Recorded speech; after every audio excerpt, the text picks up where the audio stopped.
Hello everyone, welcome to Q.No.9 Online Coaching Center. তোমালোক সকলোকে আমি Q.No.9 Online Coaching Center লৈ স্বাগতম জনাইছো। আমি ডিসকাশন কৰি আছিলো তোমালোকৰ জেনাৰেল মেথছৰ 13.5 এক্সাৰসাইজৰ কোৱেশ্চন কিনি আৰু আজি আমাৰ লাষ্ট কোৱেশ্চন 9 নম্বৰ কোৱেশ্চন এন্ড 9 নম্বৰ কোৱেশ্চনটো তোমালোকক দিয়া আছে কি যে 3 মিটাৰ গভীৰ আৰু 40 মিটাৰ বহল নদী এখন ঘণ্টাত 2 কিলোমিটাৰ বেগেৰে সাগৰলৈ বৈ আছে 1 মিনিটত কিমান পানী বৈ গৈ সাগৰত পৰিব কি কৈছে চোৱা 3 মিটাৰ গভীৰ মানে আমাৰ সাগৰখনৰ গভীৰতা দিয়া আছে আমাৰ 3 মিটাৰ এইখিনি অৰ্থাৎ উচ্চতা এইখিনি হাইট 3 মিটাৰ আৰু কি কৈছে 30 মিটাৰ 40 মিটাৰ বহল মানে এইখিনি বহল নদীটো যেটো বহল আমাৰ এইখিনি ওকে এইখিনি হৈছে বহল আমাৰ এইটো দিয়া আছে আমাৰ বি মানে বি কিমান দিয়া আছে আমালোকক 40 মিটাৰ তাতো কি কৈছে যে ঘণ্টাত 2 কিলোমিটাৰ বেগেৰে সাগৰলৈ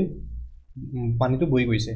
তো আমাৰ কিমান গৈছে ঘণ্টাত 1 ঘণ্টাত কিমান দূৰ গৈছে পানীটো ইমানখিনি গৈছে ধৰা ইয়াৰ পৰা ইয়ালৈকে গৈছে তো এইটো কিমান গৈছে আমাৰ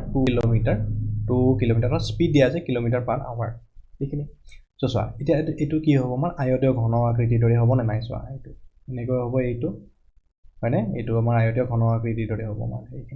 এইখিনি পানী কি হৈছে ইমানখিনি আয়তনৰ পানী কি হৈছে সাগৰত পৰিছে আমাৰ মানে ঘণ্টাত 1 ঘণ্টাত গৈ তো ইয়াতে পানী এইখিনি এই গোটেইখিনি পানী হ'ব আমাৰ আৰু পানীখিনি গৈ সাগৰত পৰিছে আমাৰ গতিকে আমি কি কৰিম h আমাৰ দিয়া আছে h ইকুৱেল কিমান দিয়া আছে 3 মিটাৰ তাৰ পিছত আমাৰ প্ৰস্থ কিমান দিয়া আছে b ইকুৱেল কিমান দিয়া আছে 40 মিটাৰ দিয়া আছে আমাৰ আৰু দৈৰ্ঘ্য কিমান দিয়া আছে l ইকুৱেল কিমান দিয়া আছে 2 kilometre per hour 2 kilometre per hour হয়নে এতিয়া আমি কি কৰিব লাগিব এইখিনি যে আমি লেংথ হিচাপে ধৰিলো আমি দিয়া আছে স্পিড বাট আমি কোৱেশ্চনত আমি কি কৰিব লাগিব এইখিনি যে দৈৰ্ঘ্য আমাৰ ইমান কিলোমিটাৰ গৈছে 1 ঘণ্টাত কিমান দৈৰ্ঘ্য অৰ্থাৎ দূৰত্ব হয় আমাৰ কিমান 1 ঘণ্টাত কিমান গৈছে আমাৰ ইমানখিনি দূৰত্ব গৈছে আমাৰ ইয়াৰে পৰা ইয়ালৈকে ওকে তো এতিয়া আমি কি কৈছে এইটো মিনিটত আমাক সুধিছে যে 1 মিনিটত কিমান পানী ওলাই যাব মানে সাগৰত পৰিব সো আমি মিনিটলৈকে নিম আমি এইখিনি তো 1 ঘণ্টাত আছে আমাৰ ঘণ্টাটোৰ পৰা কিলৈকে নিব লাগিব আমি মিনিটলৈকে নিব লাগিব অৰ্থাৎ 1 ঘণ্টাত কিমান থাকে 60 মিনিট আৰু আমি যেহেতু এইবিলাক এককবিলাক মিটাৰত দিয়া আছে তো কিলোমিটাৰৰ পৰা কিলৈকে নিব লাগিব আমি মিটাৰলৈকে তো 2 কিলোমিটাৰক যে মিটাৰলৈকে নিও 1000 এৰে আমি কি কৰিম পূৰণ কৰি তো ইমান মিটাৰ পাৰ কি হ'ব আমাৰ মিনিট হয়নে ইমান মিটাৰ পাৰ মিনিট তো টোটাল কিমান পালো আমি 2000 ডিভাইড বাই কিমান হ'ব 60 ইমান মিটাৰ পাৰ মিনিট ইমান মিটাৰ পাৰ মিনিট পানী বৈ গৈ আছে এতিয়া আমাৰ 1 মিনিটত কিমান পানী সাগৰত পৰিব এতিয়া আমি লিখিব লাগিব যে এটাকে 1 মিনিটত সাগৰত পৰা পানীৰ পৰিমাণ সাগৰত পৰা পানীৰ পৰিমাণ কিমান হ'ব আমাৰ এই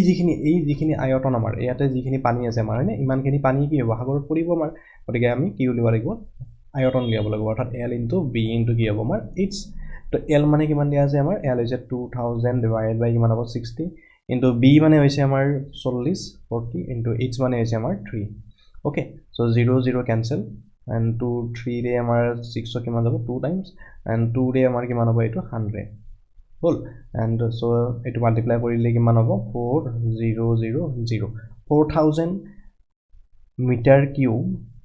পানী 1 মিনিটত কি কৰিব 1 মিনিটত সাগৰত পৰিব আমাৰ এইটোৱে হ'ব আমাৰ এনসাৰ ওকে 1 মিনিটত কিমান পানী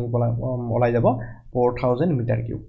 বা এটো যদি তোমালোকৰ লিটাৰত হ'লে কিমান লিটাৰ যদি লাগে তেতিয়া হলে কিমান হ'ব আমাৰ কি কৰিব লাগিব 1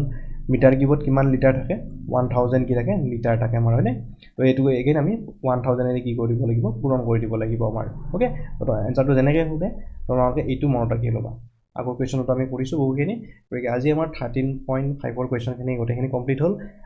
যদি তোমালোকে ভিডিওটো ভাল পাইছা তেনেহলে please like share and subscribe কৰি লবা যিসকলে সাবস্ক্ৰাইব কৰা নাই চেনেলটো তেওঁলোকে সাবস্ক্ৰাইব কৰি লবা থ্যাংক ইউ সো মাচ